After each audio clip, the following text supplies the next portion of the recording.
आज के हमारे इस आर्टिकल में हम बायोलॉजी के मुतालिक जानेंगे। जानदारों की स्टडी को बायोलॉजी कहा जाता है। Study of life is called biology. Biology दो अल्फाज से मिलकर बना है, बायोस और लोगोस। बायोस का मतलब है लाइफ,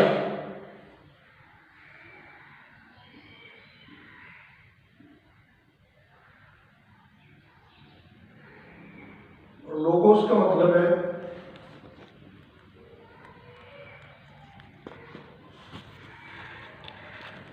थॉट्स।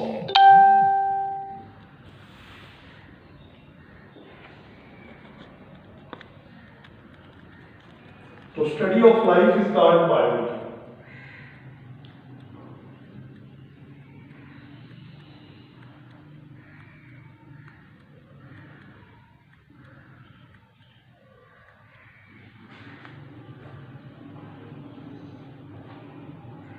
बायोलॉजी जो है, बायोलॉजिस्ट्स जानदारों का इसमें स्टडी करते हैं, और जानदारों के अलावा बेजान चीज़ें भी जो जानदारों पर असरअंदाज होती हैं उनको भी बायोलॉजी में स्टडी किया जाता है। तो सबसे पहले इसमें हम जानेंगे कि लाइफ क्या चीज़ है। लाइफ को डिफाइन करना बहुत मुश्किल है क्योंकि लाइफ की कोई जामे डेफिनेशन नहीं है, लेकिन सर्टन करेक्टरिस्टिक्स ऐसी हैं, कुछ खसूसियात जो लाइफ के मुतल्लिक बताती हैं।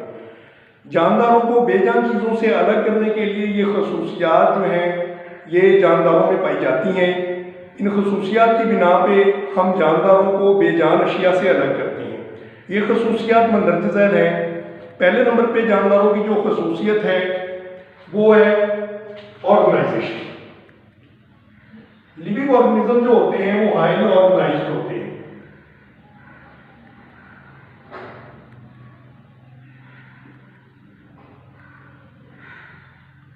इनको अगर देखा जाए, इनकी बॉडी जो होती है सिंपल भी हो सकती है, कॉम्प्लेक्स भी हो सकती है। ज़्यादातर जानदारों के अंदर कॉम्प्लेक्सिटी पाई जाती है। ये एक सादा यूनिसेलुलर ऑर्गेनिज्म से शुरू होते हैं और ह्यूमन जैसे कॉम्प्लेक्स मल्टी सेलुलर ऑर्गेनिज्म तक जाते हैं जिनमें मिलियन और ट्रिलियन सेल्स हो सकते हैं। यूनिसेलुलर ऑर्गेनिज्म जो होते हैं वो सादा होते हैं, लेकिन फिर भी उनमें पेचीदगियाँ पाई जाती हैं। तो जानदारों के अंदर ऑर्गेनाइजेशन पाई जाती है। ये सब एटॉमिक और एटॉमिक लेवल से शुरू होती है और बायोस्फीयर लेवल तक जाती है। तो हम सेल्स और टिश्यू जो है इनको स्टडी करते हैं। लाइफ के अंदर कोई भी जानवर तब तक जिंदा नहीं कहलाएगा जब तक उसमें सेलुलर ऑर्गेनाइजेशन ना पाई जाए। Number 2, complexity.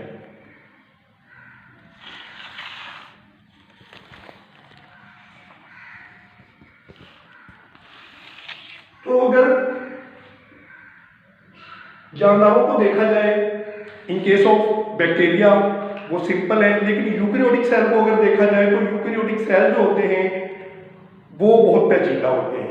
आप इस तरह से कह सकते हैं कि life with in a plasma membrane. एक मेम्ब्रेन के अंदर पूरी लाइफ है। एक सेल के अंदर बहुत सारे ऑर्गेनेलिज होते हैं, जैसा कि mitochondria, Golgi bodies, endoplasmic reticulum, ribosome, plant cell में प्लास्टिड्स होते हैं, सेंट्रियूल होते हैं। तो इस तरह से एनिमल सेल के अंदर तो ये तमाम ऑर्गेनेलिज अपने अपने मखसूस काम सर अंजाम देते हैं। तो ये वाले कॉम्प्लेक्स सेल बनाते हैं और इस तरह से सेल जब अटैच होते हैं तो उससे टिश्यू बनते हैं। इस तरह जानदारों के अंदर, जानवर हों या पौधे हों, जिंदगी जो है वो कॉम्प्लेक्स होती है। तो जानदार हाईली कॉम्प्लेक्स होते हैं, इनमें कॉम्प्लेक्सिटी पाई जाती है। नंबर 3,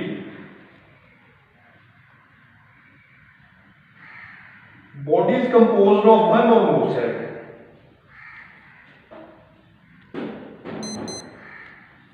Composed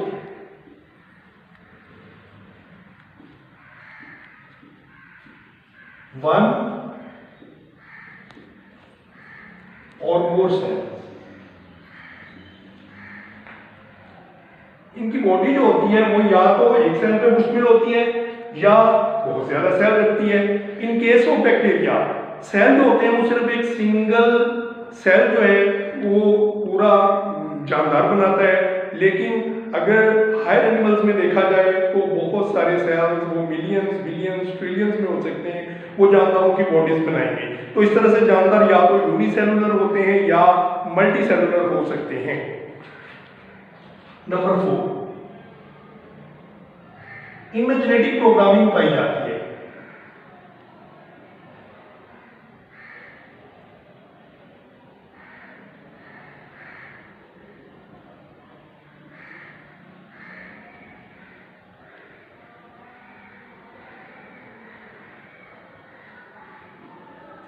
जेनेटिक प्रोग्रामिंग से मुराद है इनके अंदर जीन्स पाई जाते हैं। जीन्स को हम इस तरह से डिफाइन करेंगे, जीन्स जो होती हैं ये विरासती इकाइयाँ होती हैं, वालिदैन से जो बच्चों में खसूसियात मुंतकिल होती हैं वो जीन्स के जरिए ही होती हैं। अब सवाल उठता है कि जीन्स कहाँ पे पाई जाती हैं।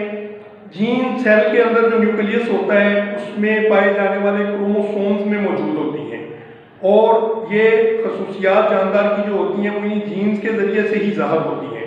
तो इनमें जेनेटिक प्रोग्रामिंग पाई जाती है, जानदार जो होते हैं उनमें जीन्स पाई जाती हैं, बेजान चीज़ों में ये खसूसियत मौजूद नहीं होती। नंबर 5 है produce and use energy.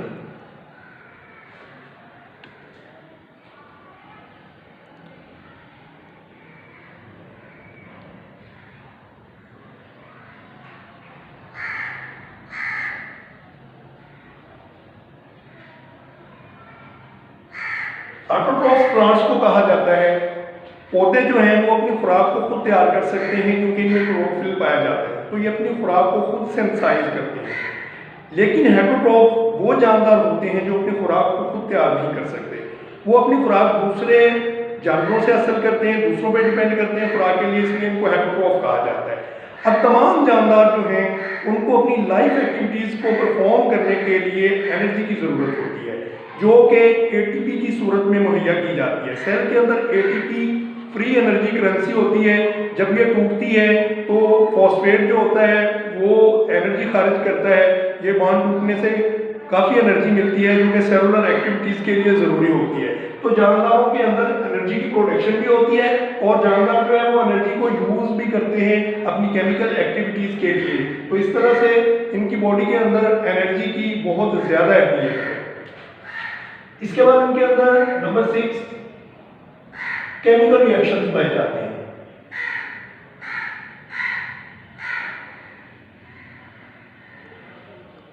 Chemical reactions take place in cell.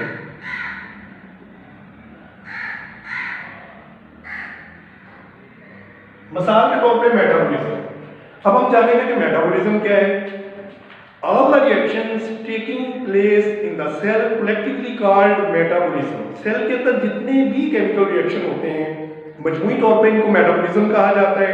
अब मेटाबॉलिज्म की आगे मजीद 2 टाइप्स होती हैं। मेटाबॉलिज्म कैटाबॉलिज्म भी हो सकता है और एनाबॉलिज्म भी हो सकता है। कैटाबॉलिज्म के केस में कॉम्प्लेक्स चीज़ें जो होती हैं, कॉम्प्लेक्स सब्सटेंसेस, उनको तोड़ा जाता है सिंपल सब्सटेंसेस में। इसी तरह से सादा चीज़ों को कंबाइन करके कॉम्प्लेक्स चीज़ें भी बनाई जाती हैं। माइक्रो मॉलिक्यूल मिलते हैं तो मैक्रो मॉलिक्यूल जैसा कि स्टार्च, प्रोटीन, लिपिड्स वगैरह वजूद में आते हैं। इसको एनाबॉलिज्म कहा जाता है। तो जानदारों की बॉडीज़ के अंदर केमिकल रिएक्शन होते हैं, ये एक लाजमी चीज़ है और ये मेटाबॉलिज्म की सूरत में हो सकते हैं, तो ये बहुत ही इंपॉर्टेंट है। Many chemical reactions take place in them. इसके बाद 7वें नंबर पे जो इंपॉर्टेंट कैरेक्टरिस्टिक है लिविंग थिंग्स की वो है ग्रोथ।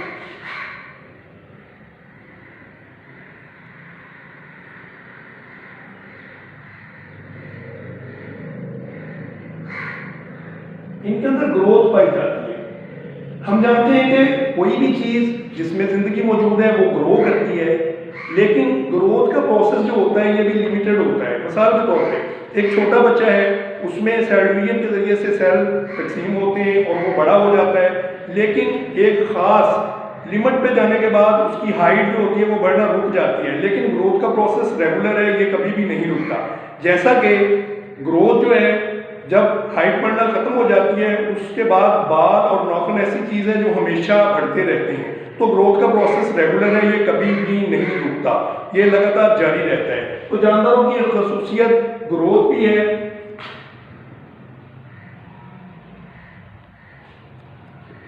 इसके बाद इनकी एक अहम खसूसियत है रिप्रोडक्शन। जानदार जो होते हैं वो रिप्रोड्यूस करते हैं।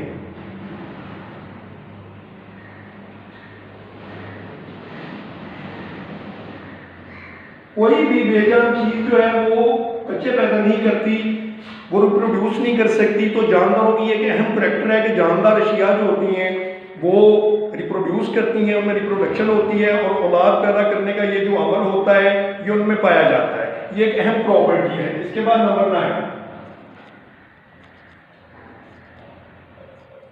Maintain constant internal environment.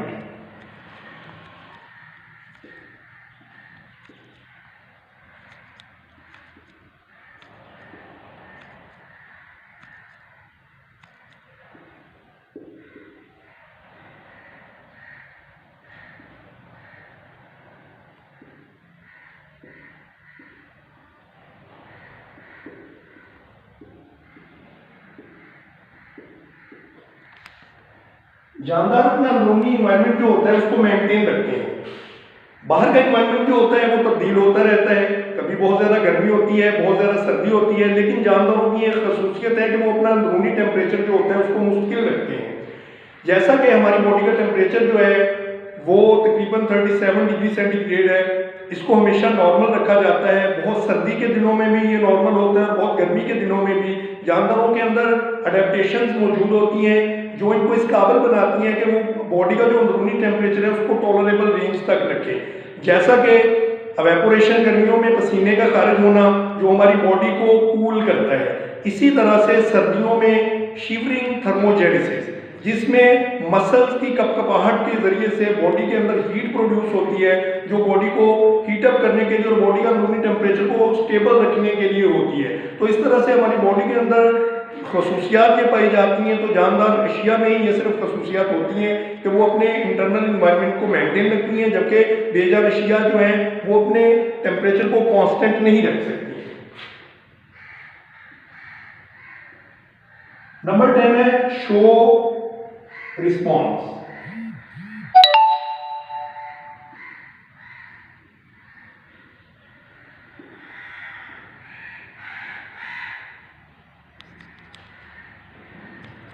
जानदार अशिया जो होती हैं वो इन्वायरमेंट में रिस्पॉन्सेस शो करती हैं।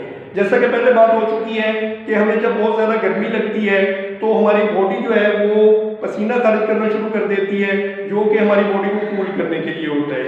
इसी तरह से शिवरिंग, थर्मोजेनेसिस वगैरह जो है ये बॉडी का रिस्पॉन्स है जो कि इन्वायरमेंट में जो तब्दीलियाँ आती हैं उनके खिलाफ। तो जानदार चीज़ों की ये खसूसियत है कि वो रिस्पॉन्स शो करती हैं जब इन्वायरमेंट में तब्दीली आती है। तो यहाँ से ये बात क्लियर हो गई। को ये तमाम खसूसियात हैं जिनकी बिना पे हम जानदार अशिया को बेजान चीज़ों से अलग कर सकते हैं। एक जानदार चीज़ जो है उसके अंदर ये तमाम खसूसियात, ये करैक्टरिस्टिक्स मौजूद होंगी। On the other hand, in non living organisms these characteristics are not present.